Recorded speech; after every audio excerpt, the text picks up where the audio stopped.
sistem pembayarannya gimana nih, sistem bonusnya gimana gitu kan, bersama nggak kayak Gojek, kayak Grab. Kita nggak ada bonus-bonusan, pure kita lo kerja ya lo dibayar. Ya, jadi saya mohon maaf nih penjelasannya agak-agak ini ya, agak-agak gue. Jadi kita di sini bener-bener jalan no riba sama sekali. Jadi kita tuh jalan bener-bener untuk mitra toko, mitra foodnya kita cuma anjurin wakaf, nggak dipatok berapapun dia maunya. Mau dia dalam omset 1 bulannya 3 juta, dia wakaf 100.000 pun, alhamdulillah SKDA masih terima. Jadi kita nggak ada matok harga, lo udah dapet segini, masa ya lo wakaf cuma segitu, enggak. Jadi monggo, silakan. Jadi bener-bener basisnya Uber itu kita nol riba sama sekali. Kalau untuk top up awal, kenapa kita minta 50.000 sebelumnya?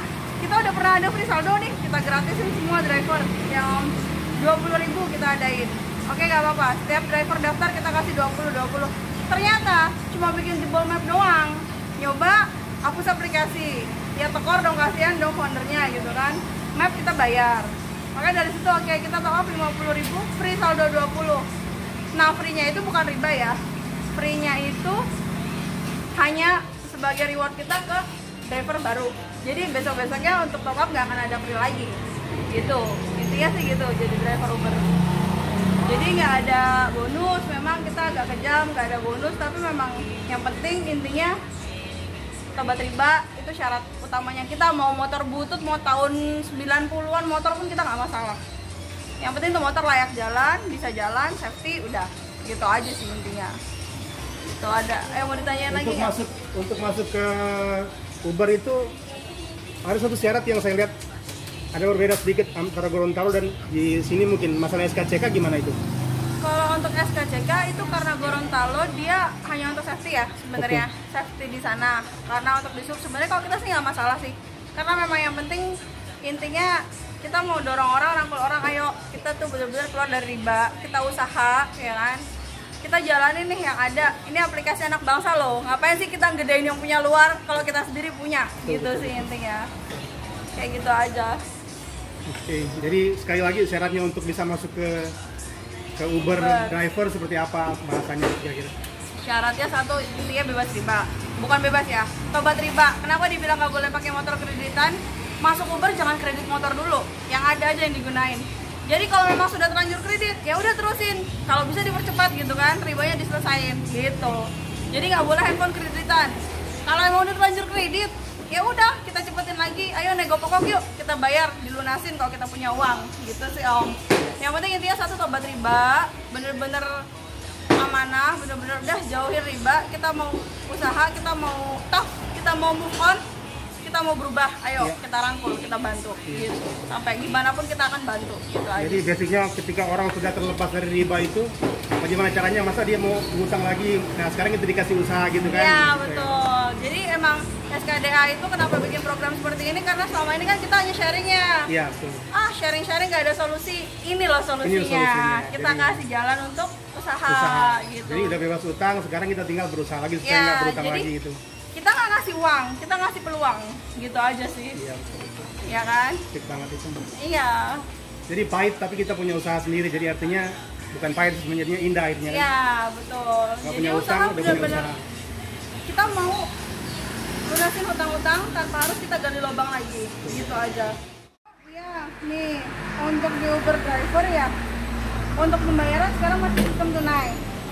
Potongan di aplikasi variatif dari Rp1.000 sampai Rp2.000. Pokoknya sebenarnya potongan masih 20%. Cuman untuk sekarang kemarin jarak potongan jarak tempuh drivernya itu ordernya 19.000 hanya potong Rp1.000. Gitu. Kita masih sistem promosi ya, masih untuk pre-launchingnya, jadi masih murah banget tarifnya. Dan untuk ini tarik saldo bisa nanti hubungin saya sebagai kasir. Jadi di sini makanya kan di aplikasi disuruh masukin nomor rekening ya, nanti akan dicairkan ke situ gitu. Iya, masukin nomor rekening banknya untuk pencairan dana. Otomatis masuk ke rekening bank? Iya, otomatis. Itu nggak akan lama, yang penting hubungin saya aja gitu. Kalau mas saya nggak bisa nih di WA, nggak balas-balas, telepon aja ya. Masnya kan untuk narik, untuk ngebit harus ada saldo. Ya, kita top up. Top up, saldo masuk kan ke Uber driver. Nah pada saat top up itu nanti orang misalnya dapat orderan 19.000, saldo mas 50 gitu kan, orang itu bayar tunai kan, 19.000 nanti yang dipotong saldo itu cuma 1.000, potong pengawasan itu langsung potong 20%-nya misalnya gitu. Jadi itu nggak yang langsung kepotong, oh orang ini langsung bayar 19 dipotong, enggak. Jadi orang itu bayar 19.000, masnya cuma dipotong di saldo itu cuma 20%-nya gitu. Oh, kita dapatnya cash 1.900, iya. Yang kita itu buat dipotong. Iya. 20% langsung masuk ke pusat lagi gitu. Dan untuk top up memang harus lewat yang Uber Pay itu ya. Iya, jadi Kita memang top up harus dulu, install. baru tetap kirim lagi ke kasir. Kirim ke Baru kasir kasir lagi. yang masukin ke kita. Iya, karena gini, nantinya kan per wilayah ada mitra cabang. Nanti masih jadi top up-nya ke mitra cabang. Nah, mitra cabang kayak Mbak Tri ini harus punya persediaan saldo paling nggak untuk driver top up gitu. Jadi semua driver nggak langsung bisa ke saya. Untuk sekarang iya masih saya yang tampung, tapi besok-besok kalau misalnya udah ada mitra cabang ya ke mitra cabang wilayah. Nanti pasti ada info mitra cabang. Iya, kita akan info ke driver. Kalau misalnya Mas Ari juga nanti kan kita kasih tahu, makanya saya bikin grup driver gitu. Nanti saya info, oh, wilayah ini mitra cabangnya ini gitu. Jadi kita kalau top up dengan nanti yang ada. Iya, ke mitra cabang wilayahnya gitu. Pemerintah untuk masalah perjarak per kilometer di Uber bagaimana? Nah, per kilometer di Uber, makanya saya tadi bilang basis kita itu bukan ojol, basis kita itu masih kurir. Per kilonya kita masih kenal 5.000, belum ngikutin sama pemerintah karena memang untuk pendaftaran per wilayah untuk di Sub itu diurus sama mitra cabang masing-masing. Oh gitu. Iya.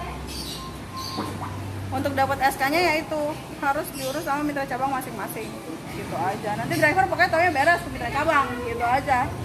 Izinnya, ya. Berarti otomatis mitra cabang itu akan berurusan dengan Dirsus. Iya, pasti. Kalau misalnya mitra cabang kecamatan, berarti ya dia tetap harus wilayah dong yang tahu, wilayah tanggung jawab gitu. Berani megang wilayah berarti harus berani capek, gitu aja.